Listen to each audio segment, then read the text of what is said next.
Hello, I'm Nicole Furlonge, Director of the Klingenstein Center. Welcome to A Renaissance Education, Mildred Johnson Edwards and the Harlem schools she built. In a segregated New York City of the 1930s, as a young Black woman, Mildred Johnson Edwards found herself unable to secure the teaching job she wanted. Undeterred, she went on to imagine and build a progressive, affirming, Black independent school called the Modern School, located in Harlem's Sugar Hill. Mildred Johnson Edwards led the school for more than 60 years. I am honored to introduce this programming, which is the result of a partnership between Teachers College, Columbia University, the Harlem Renaissance 100 Celebration Initiative, the Klingenstein Center, Humanities New York, and While We're Still Here, an organization committed to preserving the vibrant history of Harlem. As director of the Klingenstein Center and a scholar of African American literature and culture, I am thrilled that we can share the story of this school with you, a school that expands our narrative concerning how we think about education in Harlem. It is also a school that amplifies and expands in important ways the narrative of independent school education in this country. Through this recorded programming, you have the opportunity to learn from the robust oral histories of folks involved in the modern school. We'll begin with Dr. Deidre B. Flowers. Dr. Flowers is a historian whose work centers on 20th century women in education. A lifelong Harlem resident, she recently contributed her research on Mildred Johnson Edwards to the Association of Black Women's Historians, Black Women in the Archives essay project. She has an article forthcoming with the Journal of African American History, and currently Dr. Flowers is working on a book-length manuscript on Johnson and the Modern School. Here she will discuss her important research on the Modern School's founder, Mildred Johnson Edwards. Thank you, Dr. Flowers. Joan Hamburg Weisel wrote to Mildred Johnson on Ethical Culture Schools' letterhead on January 28, 1944.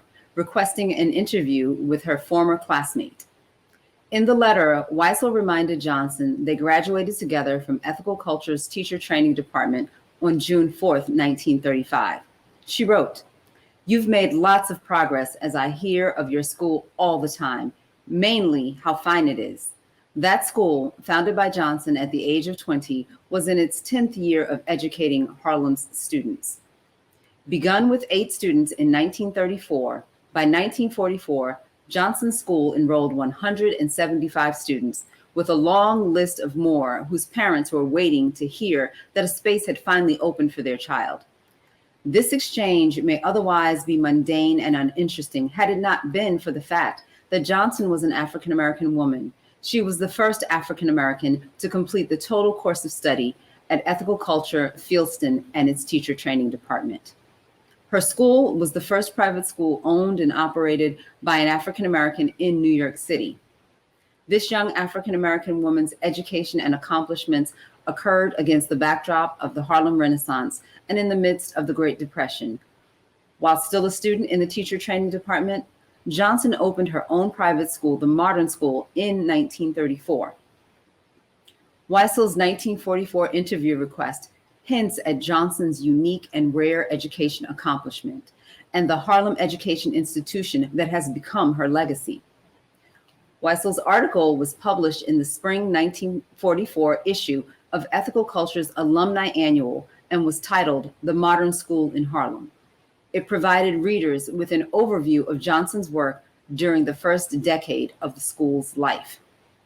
Years later, New York Amsterdam News columnist Betty Granger Reed recalled Johnson's work at the Modern School and her dedication to providing the kind of education that Harlem children weren't obtaining. I began researching Mildred Louise Johnson and her school in earnest in 2018, when a conference proposal submission deadline was extended. I have known of Mildred Johnson and her school since May 29, 1975, when my mother took me for admission testing. My memory of the Modern School has lived in me through all my education experiences. It was indeed a special place for me and the other students who had the privilege to learn under the direction of Mildred Johnson. However, It was not until I completed my dissertation that I turned my attention to Johnson and the school as research subjects. I have to be honest here. I was curious about the school and Johnson's long-term leadership of it. However, when approached about writing my dissertation on the modern school, I ran from the prospect because there was no existing archival collection. Anyone who does historical research knows that archives are the lifeblood of historians. There were, however, several alumni still in the New York City area, and we often reminisced about the school. As I began, I knew of her famous father and uncle, John Rosamond Johnson and James Weldon Johnson. I also knew her work began in Harlem during the Great Depression. I did not know much about her broader contributions to Harlem, New York City, and education. The prospect of this work intrigued me, given the school's successful track record when juxtaposed against the long struggle that Harlem's African-American parents waged for better schooling beginning in the 1930s. Materials located related to Johnson's work confirm that this research is a necessary undertaking to bring to fruition a work that speaks to African-American women's exercise of agency on behalf of themselves and their communities in a Northern setting. I have yet to fully unpack all my memories of my experience there. However, I remember the school being like a home. Its teachers and staff were more like family members than employees. I recall being challenged academically, exposed to the arts and the broad range of culture in New York City, and being starkly aware that my education experience was very different from my friends who did not attend a school like the modern school. Johnson and her team of educators and administrators planted the seeds of appreciating history in her students from the founding of the school in 1934 until her retirement. I am grateful that she instilled in us a love and appreciation of African-American history and made sure we knew and understood that African Americans have made a significant contribution to our shared American history. I learned this long before I knew how important her message, leadership, and teaching would be for my developing identity as an educator, researcher, and writer. The title of this event, A Renaissance Education, is fitting as Johnson grew up during the Harlem Renaissance, a time described by historian Jervis Anderson as an artistic movement made up chiefly of writers, which began during the early days of America's involvement in World War I, during one of the early stages of Black militant activism in Harlem. Both her father and uncle made significant contributions to the Renaissance. So, as I reflect on the title of this event and the curriculum Mildred Johnson offered her students, it is clear that she set out to intentionally change the way Harlem students experienced education. The word Renaissance brings to mind the idea of change. Some would say a rebirth or revival. Others call the Harlem Renaissance a period of vigorous artistic and intellectual activity. When Johnson opened the modern school in the rectory of St. Philip's Episcopal Church, located at 217 West 133rd Street in the fall of 1934, this is exactly what she did. She reimagined and rebirthed what education should be like for all African-American children. As the daughter of John Rosamond Johnson and the niece of James Weldon Johnson, she was the heir of an arts and education legacy which she infused into the curriculum of the small private school she led for more than 65 years. Over the course of its life, this Harlem institution taught New York City children from nursery school through, at one point, 8th grade, who came from across the 5 boroughs and occasionally across state lines as well. In contrast to New York City's public schools, Johnson used progressive education methods which were not often advocated by educators for use with African-American children. At the time of the modern school's founding, Harlem's public schools were overcrowded, under-resourced, dilapidated, and the curriculum was outdated. Advocates viewed progressive education as a forward movement toward greater freedom and interest and joy in school life and the expression of a new attitude toward childhood and youth, with freedom, interest, sympathy, trust, and health considered as essential elements that differentiated it from public school education methods. Progressive educators rejected the rigid pedagogy present in public schools because of its uniformity of curriculum, the stress of passivity, and the teacher's reliance on rote memorization. In the modern school, Johnson created an environment that gave African American students a sound education, exposure to numerous cultures and the arts, and provided opportunities beyond the classroom that broadened their worldview. Its teachers, students, and staff entered a building where there was a firm belief that Black children are as bright, as creative, as scientific, as musical, and as mathematical as any ethnic group. This environment sharply contrasted with the education provided to Harlem's public school students. For decades, parents willingly sacrificed to ensure their children received an education that prepared them academically and socially to face whatever they encountered in life. Johnson's early curriculum closely mirrored that of her alma mater, Ethical Culture in Fieldston, and the methods she learned in their teacher training department. The modern school's curriculum eventually evolved to include 5 subject areas: language arts, social studies, science, skills, and cultural arts. Within these 5 subject areas, Johnson and her team of teachers covered the basics and infused the standard curriculum with Black studies, arts and crafts, music, singing, and dance. Tapping into the creative talents of her students allowed Johnson to continue her father's and uncle's legacy, but most importantly, release her students' ability to think creatively and problem solve many of the issues they faced in daily life and in the learning process.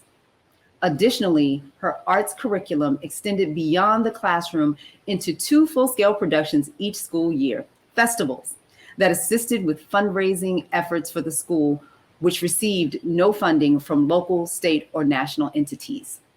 These fundraisers allowed Johnson to keep the cost of attendance at the modern school modest, and yet continue her mission of providing a quality education to students in her Harlem-based venture. It is now my great pleasure to turn the program over to Professor Ansley Erickson. Hello, I'm Ansley Erickson, and I'm so appreciative that Nicole Furlonge and the Klingenstein Center made this space for us to learn together about the modern school. Starting in 2017, graduate students at Teachers College have conducted oral history interviews with modern school alumni. This was one part of the broader and ongoing Harlem Education History Project. Interviewers spoke with alumni who attended the school in the 1950s through the 1990s, and some who went on to continue to serve as board members or teachers. Our interviewees shared stories that they wanted to tell us about how they came to be students at the modern school, what the experience was for them, how it shaped their lives since. As one of the cameramen at our first event remarked, these alumni are wonderful storytellers. You'll enjoy hearing from them. The interviews tell us as much about what happened in a day or a year at the modern school as they do about what those experiences meant to students in their lives after graduation. Their accounts open new questions. What educational practices helped Black students build a full sense of their humanity and power in a racist city and nation? How did economic class divide or connect students at the school? How did gender work at the school? Where were the places of joy and wonder, as well as the rigor and challenge in the school? And how did a Black woman educator, Mildred Johnson Edwards, become the entrepreneur she also needed to be to sustain an independent institution for over 60 years? We don't claim that these oral histories are, and certainly not the small sample that you'll hear next, are a full or definitive account of the modern school. We do know, though, that in addition to helping to document the story of an important Harlem institution, these interviews cause all of us as educators, as citizens, to reflect on what this nation has and historically has not provided Black students, and what Black educators have imagined and created for their communities. I want to acknowledge several people who made this work possible. Tina Campt, then leading Barnard's Harlem semester, supported the first phases of this project. She linked me with Karen Taylor of Sugar Hill's local history organization, While We Are Still Here. Karen Taylor and While We Are Still Here have been key partners in this work ever since. More than 20 Teachers College students contributed as oral history interviewers and in other ways. I especially want to acknowledge Rachel Klepper and Khadijah Akeem. I also want to thank Dan Perlstein, whose chapter on the modern school in the edited volume Educating Harlem helped open the school's history to us. This work has been supported by a grant from Humanities New York, by the Institute for Urban and Minority Education, and the Center on History and Education at Teachers College. The biggest thank you goes to the alumni community of the modern school, who have generously shared their experiences and their thoughts with us, and who continue in partnership to document their school's history. Thank you.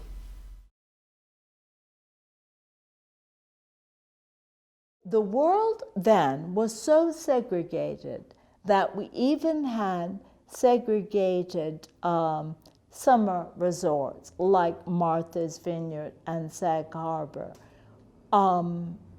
So there were Black people who went to those, and we regarded them as fancy people because they had the means to go to those places.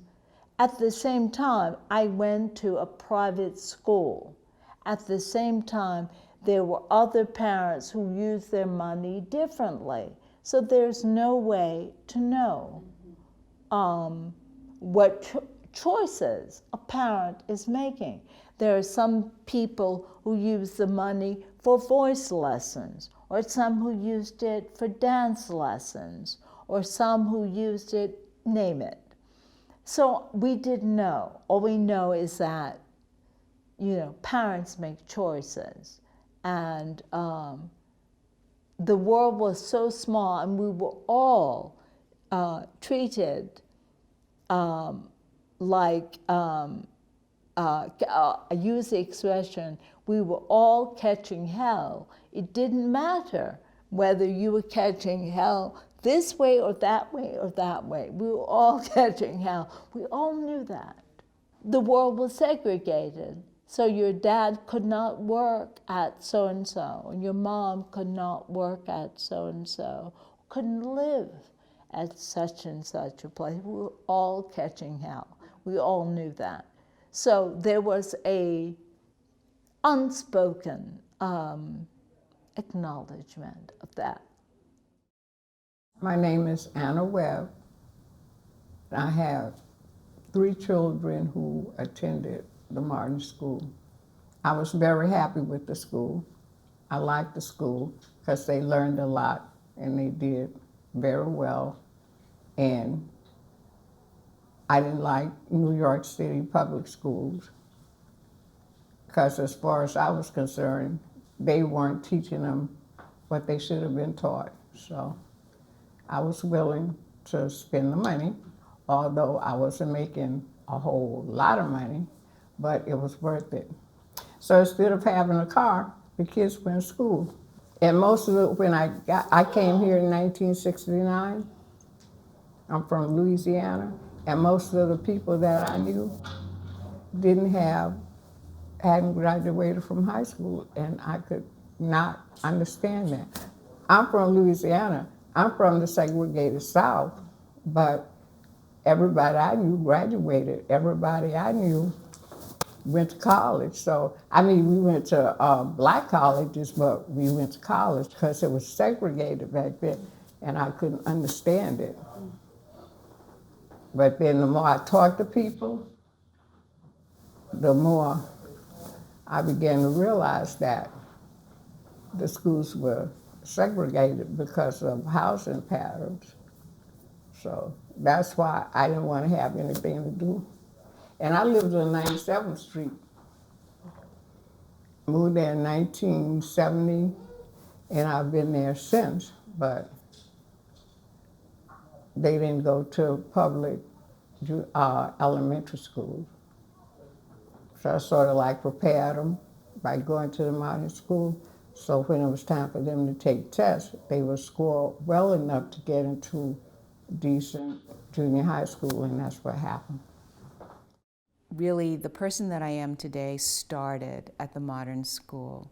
I learned to read, I learned to write, I learned to count, and I learned to love the arts. And that led me into what eventually became two parts of my profession, both studying art history, actually here at Columbia, and becoming a teacher and setting very high standards for my students. Okay, the first thing I remember is the doors were red, and they were big, and they were thick, and they were made of wood.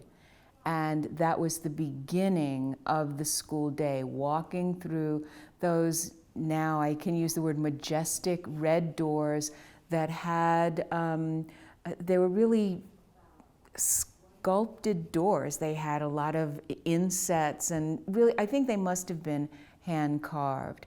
Walking in the doors, walking up, I think there were maybe 5 steps to then get to another set of doors to walk in, and Mildred standing there greeting everyone as we walked in. I don't remember exactly where we went once we got in the door, because I came to school on the school bus, so we would issue into the school from the school bus. I don't think we went right upstairs, but if we did, we'd go in. I remember the door to walking up the steps to the classroom were just to our right, and not only would Mildred be there, but also her mother would be there, and Mildred would be standing there looking at us. She wasn't smiling, she was just nodding to us as we entered, the expectation being that we were young ladies and young boys walking in, carrying ourselves in a particular way and getting ready for school. We started off with singing the Black National Anthem, and then we did the Pledge of Allegiance, and then it was school. It was ABCs, arithmetic, geography, the whole bit, the normal thing. And we didn't travel. We stayed in one classroom and we had one teacher. When we had to learn poetry and when we had to recite on stage, stand straight.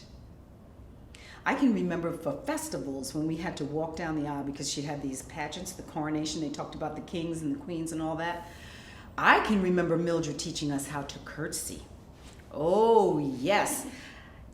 And she stood up, and then you had to do this, and you had to put one leg behind, and you had to bow. Your hands had to come out. She was very serious about cultural well-being. The poetry, the different authors, like Langston Hughes and other Black authors. This was just part of all of our learning. But she was not only with African American authors. She was with, Henry Wadsworth Longfellow and just songs and everything that's out there, so that you could navigate the world. You're not just in some little corner. If you want to travel to France or to Italy, you know a little bit of something about everything. And that was her mission. And she gave you a sense of being. We had to wear dresses in the school, the children. If you were a female, you wore a dress every day with little shoes, socks, everything was very cultured and dignified. She wanted that for these students. One of the things I saw I was putting together memorabilia for the archive, and one of the statements from Mildred I saw on a report card, I think says it all. And she introduced the evaluative document, I'll call it, report card, by saying, We at the modern school do not make a distinction between subject A and subject B. So it's a whole cloth. So in a unit of study that might have to do with the Middle Ages, we might have a paper to write about a trip we took to the Metropolitan Museum to look at their armor collection.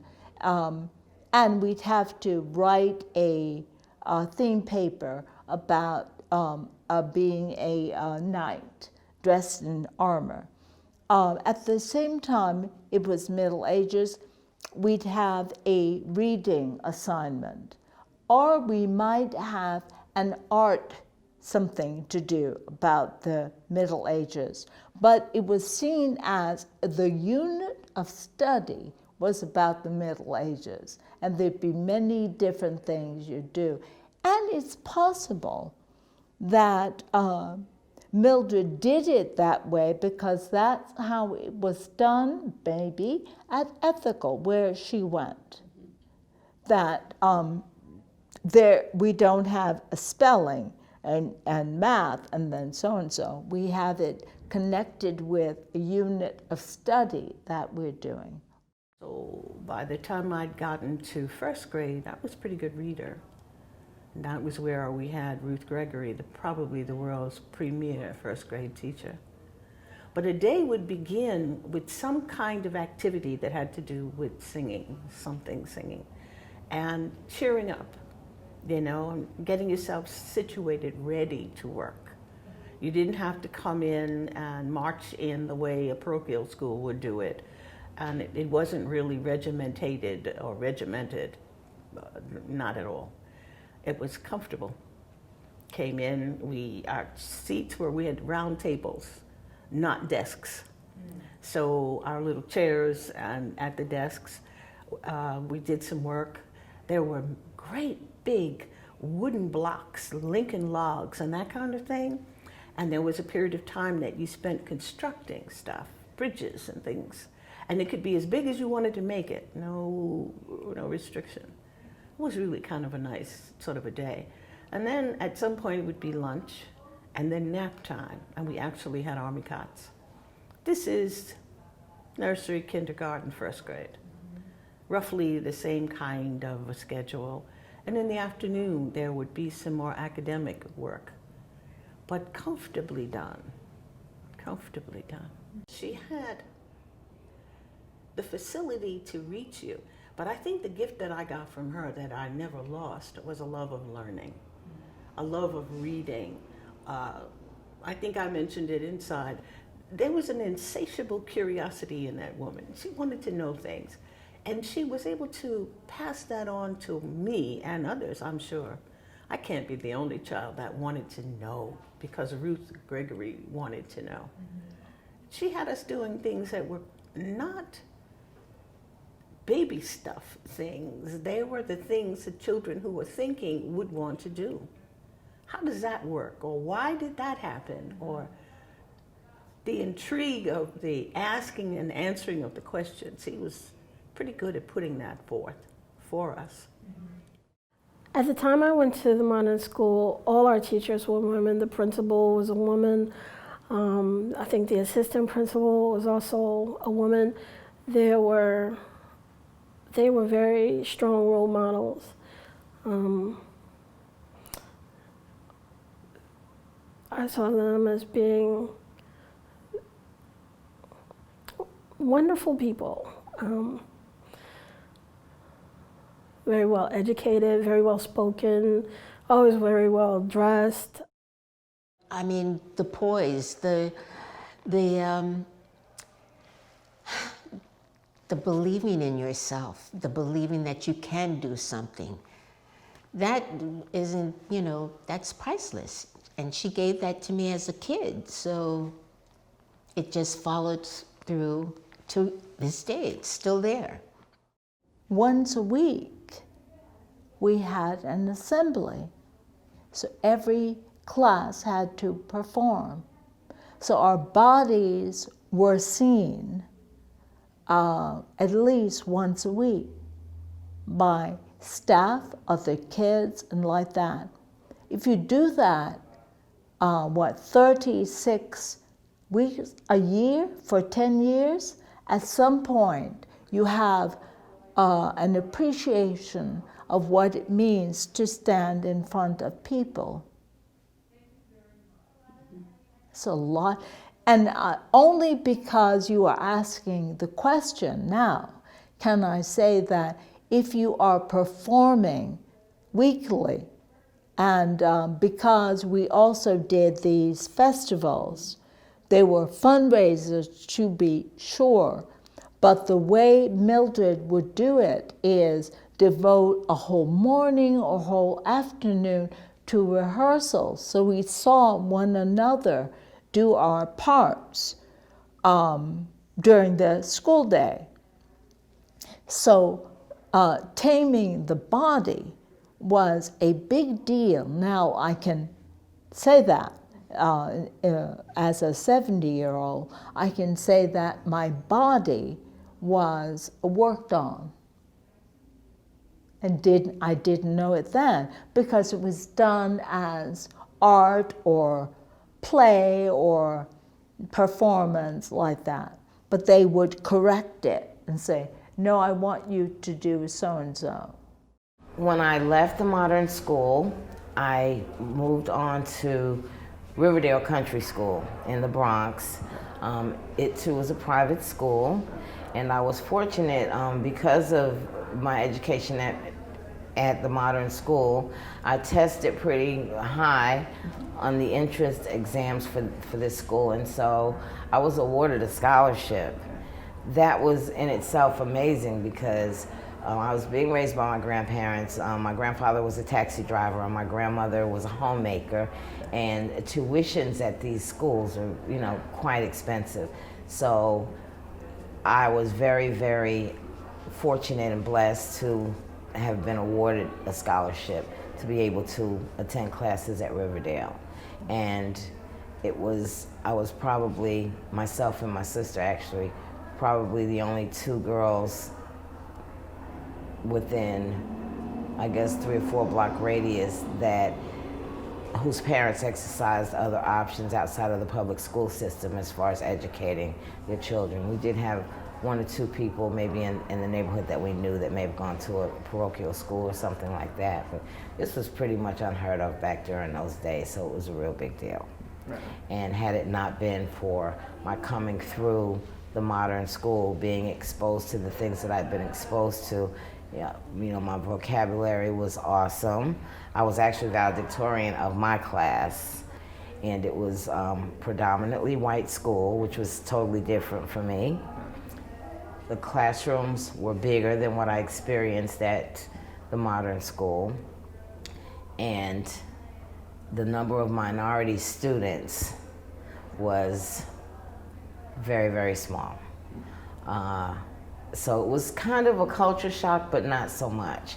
I didn't attend school with a lot of people from other races. Everyone in my school actually looked just like me, with the exception of maybe 1 or 2 others. And then when I went on to Riverdale, it was totally opposite. So it was a little bit of a culture shock initially, but because I had been exposed to learning about other cultures and other habits and patterns, and I had a little bit of diversity type training at the modern school because we were exposed to so much. So it wasn't totally strange to me, but it did take a little getting used to. But I always felt confident and comfortable with who I was, and so it was not a situation that was uncomfortable for me. The school was struggling, and I say that because I think we've talked about this. There was an appreciation of the school when I went there, that the school was a place where Black students would be well taken care of. By the time we got to 1991, when I was on the board, Black kids in New York could go anywhere. People who wanted private school educations for their kids could go into that independent school network that was closed to us Black students back when I went to the modern school. By the 90s, that world of independent schools was open. And we as a board had to contend with that question. So what is it about the modern school that would make the case for a Black parent making that choice? So some parents simply go with their gut about what they want for their children. So that became a market for us. People who wanted Black teachers, wanted an historical Black school in the same way that some parents prefer the HBCUs even today. Their kid could go to Yale, but they want that gut thing of being in an environment that has the feel of tradition and heritage. So we found ourselves in that same market. So I remember all the songs. I don't know why that is. I can't find something I just put down 10 minutes ago, but I remember all the songs. So I'll leave you with this one. We are all excited and we are delighted 'cause you are invited here. This is Susan's birthday party day. All the candy kitchen will dance away the hours when the holiday begins. Jazz influence. This is Susan's birthday party day. Come and join us, we'll have lots of fun. Dee-da-da-dum, plenty here to eat for everyone. Together, all the candy kitchen will dance away the hours when the holiday begins. This is Susan's birthday party day. Her day. That was wonderful. Oh my God, I can't get those songs out of my head. Thank you for listening. Please join us on Tuesday, December 8th at 5 p.m. Eastern Time for a live panel discussion on the modern school. You will hear more from a panel of historians and members of the modern school community.